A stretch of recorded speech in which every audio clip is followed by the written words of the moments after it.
आप सभी को मेरी तरफ से जय सिया राम, जय श्री कृष्णा। आज हम सुनेंगे पूर्णिमा व्रत कथा।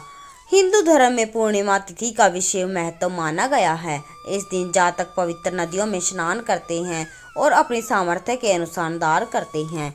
इस दिन व्रत करने वाले जातक दिन भर फलाहार करने के बाद रात्रि के समय चंद्रमा को अर्घ्य देकर व्रत का पारण करते हैं।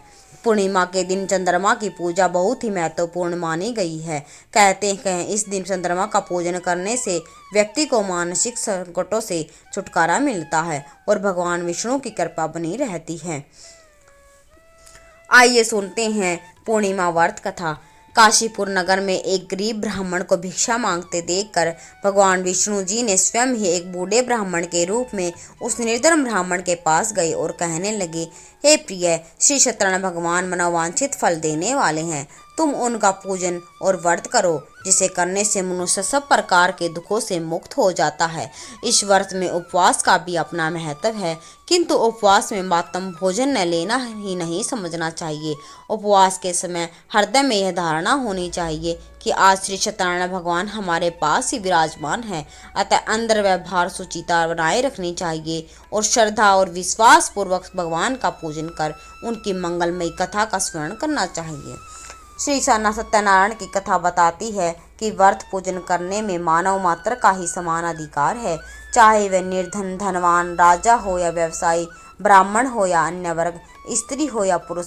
यही स्पष्ट करने के लिए इस कथा में निर्धन ब्राह्मण, गरीब लकड़हारा, राजा उल्कामुख, धनवान व्यवसायी, साधु वैश्य, उसकी पत्नी लीलावती, पुत्री कलावती, राजा तुंगध्वज व अन्य गोपगणों की कथा का समावेश किया गया है। इस कथा के अनुसार जैसे लकड़हारा गरीब ब्राह्मण, उल्कामुख गोपगणों ने सुना कि यह व्रत सुख, सौभाग्य, संपत्ति सब कुछ देने वाला है, तो सुनते ही श्रद्धा, भक्ति और प्रेम के साथ सत्यनारायण भगवान का सत्य व्रत का आचरण करने में लग गए और सब फल स्वरूप सुख भोग कर परलोक में मोक्ष के अधिकारी हुई। एक साधु वैश्य ने भी यही प्रसंग राजा उल्कामुख से सुना, किंतु उसका विश्वास अधूरा था और श्रद्धा में कमी होने के कारण उसके मन में प्रण लिया कि संतान प्राप्ति पर सत्यवान का भगवान का पूजन अवश्य करूंगा। समय बीतने पर उसके घर में एक सुंदर कन्या ने जन्म लिया। पत्नी ने व्रत की याद दिलाई तो उसने कहा कि कन्या के विवाह के समय करेंगे। समय आने पर कन्या का विवाह भी हो गया, किंतु उस वेश्या ने व्रत नहीं किया। सभी वह अपने दामाद को लेकर व्यवसाय के लिए चला गया। वहां उसे चोरी के आरोप में राजा चंद्रकेतु द्वारा दामाद सहित कारागार में डाल दिया गया। उसके घर में चोरी हो गई। पत्नी लीलावती और पुत्री कलावती भिक्षावृत्ति के लिए विवश हो गए। एक दिन कलावती ने किसी के घर श्री सत्यनारायण भगवान का पूजन होते देखा और घर आकर माँ का प्रसाद दिया।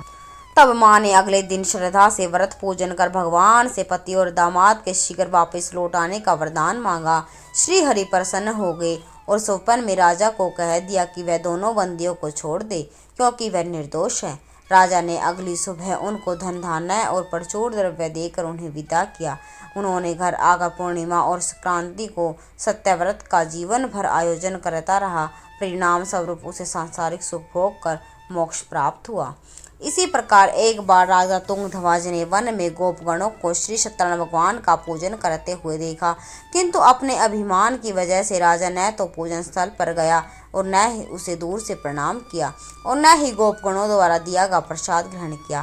परिणाम यह हुआ कि राजा के पुत्र, धन धान्य, अश्व, गज आदि सब नष्ट हो गए। राजा को फिर ये आभास हुआ कि विपत्ति का कारण सत्यदेव भगवान का निरादर है। तब उसे बहुत पश्चाताप हुआ।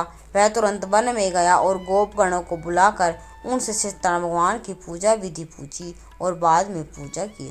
फिर उसने उनसे ही प्रसाद ग्रहण किया तथा घर आ गया। उसने देखा कि विपत्ति टल गई है और उसकी सारी संपत्ति और जन सुरक्षित हो गए हैं। राजा प्रसन्नता से भर गया और अपना सर्वस्व भगवान पर समर्पित कर दिया। ऐसी ही और भी कई कथाएं भगवान श्री सत्यनारायण भगवान की पूर्णिमा व्रत कथा में सुनाई जाती हैं। सभी कथाओं का एक ही महत्व है कि भगवान श्री सत्यनारायण भगवान किस प्रकार से खुश होकर अन्न जन के भंडार भर देते हैं। बोलो श्री सत्यनारायण भगवान की जय हो।